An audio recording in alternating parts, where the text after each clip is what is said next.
हरिपुर गांव में बलराम नाम का एक पहलवान रहता था। एक दिन वह रोज की तरह कसरत कर रहा था। तभी उसके बचपन का मित्र बाकी उसके पास आता है। और बताओ बलराम भाई, क्या कर रहे हो? बलराम बोला, कुछ नहीं भाई, बस थोड़ी कसरत कर रहा था। तुम बताओ, सब ठीक तो है? बाकी बोला, नहीं बलराम भाई, कोई काम नहीं मिल रहा, घर में राशन भी नहीं है। बलराम बोला, इसीलिए मैं तुम्हें कहता था, पढ़ाई लिखाई बंद करो और काम पर ध्यान दो, तो आज तुम्हें इतनी चिंता नहीं होती। बाके बोला, नहीं भाई, मैं तो अभी भी कहता हूँ, शरीर से ज़्यादा बुद्धि की ज़रूरत होती है। वक्त आने पर बुद्धि ही काम आती है। बस अभी मेरी थोड़ी मदद कर दो, कुछ खाने को दे दो। बलराम ने उसे थैले में खाना लाकर दिया। बाकी वहाँ से चला जाता है। बाकी की पत्नी रूपा ने कहा, सुनो जी, ऐसे कब तक चलेगा? कब तक हाथ पर हाथ धरे बैठे रहोगे? बाकी बोला, तो मैं क्या करूं रूपा, तुम ही बताओ, कहाँ जाऊं मैं? रूपा बोली, आप शहर चले जाइए, वहाँ आप जैसे पढ़े लिखे लोगों की बहुत ज़रूरत है। बाकी बोला, यह तो तुम सही रही हो, ठीक है, मैं कल ही जाता हूँ। शाम को बाकी बलराम के पास गया। बलराम भाई, मैं कल सुबह शहर जा रहा हूँ, तुम चलोगे? बलराम बोला, हाँ हाँ, क्यों नहीं, मुझे भी कुछ काम था, चलो साथ ही चलते हैं। तभी बलराम को तेज भूख लगी। उसने अपनी पत्नी सुमन को आवाज़ लगाई, अरे सुनती हो, खाना बना कि नहीं, बहुत तेज भूख लग रही है। सुमन बोली, बस हो ही गया, थोड़े इंतज़ार कीजिए। बलराम इतना सुनते ही आग बबूला हो उठा, 1 घंटे से यही बोले जा रही हो, अब तो मैं घर में खाऊंगा ही नहीं। बलराम गुस्से से चला जाता है। सुमन दुखी होकर बोलती है, जब इन्हें भूख लगती है तो इंसान को इंसान नहीं समझते, थोड़ा तो वक्त लगता है ना खाना बनाने में। बाकी वहीं खड़ा सब कुछ चुपचाप देख और सुन रहा था। बलराम ने ढाबे में जाकर खाना खाया। इसके बाद दोनों अगली सुबह शहर निकल पड़ते हैं। लौटते हुए बाकी बोलता है, भाई बलराम, मुझे तो नौकरी मिल गई, आज मैं बहुत खुश हूँ। अब मैं अपनी पत्नी के साथ शहर आ जाऊँगा। बलराम बोला, हाँ भाई, मेरा भी काम हो ही गया। बाकी ने कहा, लेकिन भाई, शाम हो चुकी है, अंधेरे में हम घर कैसे जाएंगे? मुझे लगता है हम दोनों को आज यहीं रुकना होगा।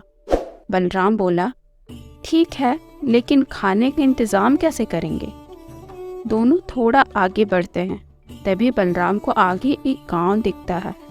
अरे बाकी भाई, वो देखो, वहाँ एक गांव है, चलो अब तो खाने पीने का इंतज़ाम हो गया समझो। बाकी सोचता है, अगर बलराम ने वहाँ जाकर खाने के लिए किसी से झगड़ा मोल लिया तो मैं तो मुफ्त में पीटा जाऊँगा। बाकी बोला, भाई तुम पहले जाओ, मैं बाद से आता हूँ। बलराम हंसते हुए बोला, तो तुम डर गए? देखो भाई, इसलिए कहता हूँ, बुद्धि से ज़्यादा शरीर पर ध्यान दो, अब देखना मेरी ताकत का कमाल।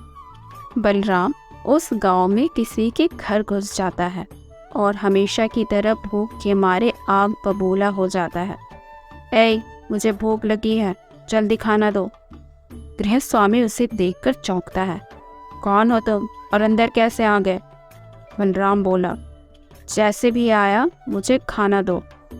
तभी वहाँ बैठी गृह स्वामी की पत्नी चिल्लाने लगी, अरे कोई तो बचाओ इस पागल से, ये हमें मार डालेगा।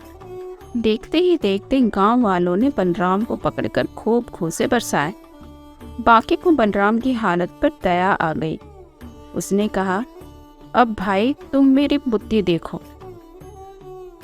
इतना कहकर बाकी गांव की ओर चला। गांव वालों ने उससे पूछा, ए, तुम उस पागल के दोस्त हो क्या? बाकी बोला, हाँ भाई, लेकिन हम बहुत दूर से आए हैं, भूख लगी थी, लेकिन हमें खाना नहीं चाहिए, मैं इस पत्थर से खाना बना लूँगा। गांव वालों ने कहा, ऐसा कहीं होता है भला? बाकी ने कहा, हाँ मैं सच कह रहा हूँ, मुझे एक पतीला, करछी और लकड़ियाँ दे दो। बाकी ने पतीले में पानी और पत्थर डाला और करछे से चलाने लगा। फिर उसने कहा, अरे वाह, खुशबू तो बड़ी अच्छी आ रही है, लेकिन थोड़ा आलू और चावल मिल जाते तो मज़ा आ जाता। गांव वाले बोले, हाँ हाँ मिल जाएगा, लेकिन हमें पत्थर का खाना देखना है, जल्दी करो। बाके ने चुपके से पत्थर को पतीले से निकालकर फेंका और अपनी बुद्धि से उस पतीले में गाजर, गोभी, मटर, नमक, मसाले सब डालकर स्वादिष्ट भोजन तैयार किया। फिर वो गांव वालों से बोला, देखो भाइयों, मैं अपने दोस्त के लिए खाना लेकर जाता हूँ, आप सब भी पतीले में रखा खाना चख लो, बहुत स्वादिष्ट बना है। एक व्यक्ति ने खाना चखा और बोला, वाह भाई वाह, पत्थर से बना खाना तो वाकई में स्वादिष्ट है। बाके बलराम के पास पहुंचा, लो भाई देखो, मैंने कैसे सबको बेवकूफ़ बनाया और हम दोनों के लिए खाना पकाकर लाया हूँ। बलराम बोला, मुझे माफ़ कर दो बाके भाई, मैं स्वीकार करता हूँ कि बुद्धि में ज़्यादापन होता है। बाके बोला, चलो तुमने ये बात स्वीकार तो की। और देखो बलराम भाई, आवेश में आकर कभी कोई काम मत करना। चलो अब खाना खाते हैं। फिर दोनों ने मिलकर खाना खाया। अगर आज की कहानी आपको अच्छी लगी है तो लाइक, कमेंट, शेयर ज़रूर करें और हाँ, चैनल को सब्सक्राइब करना बिल्कुल ना भूलें। Thank you.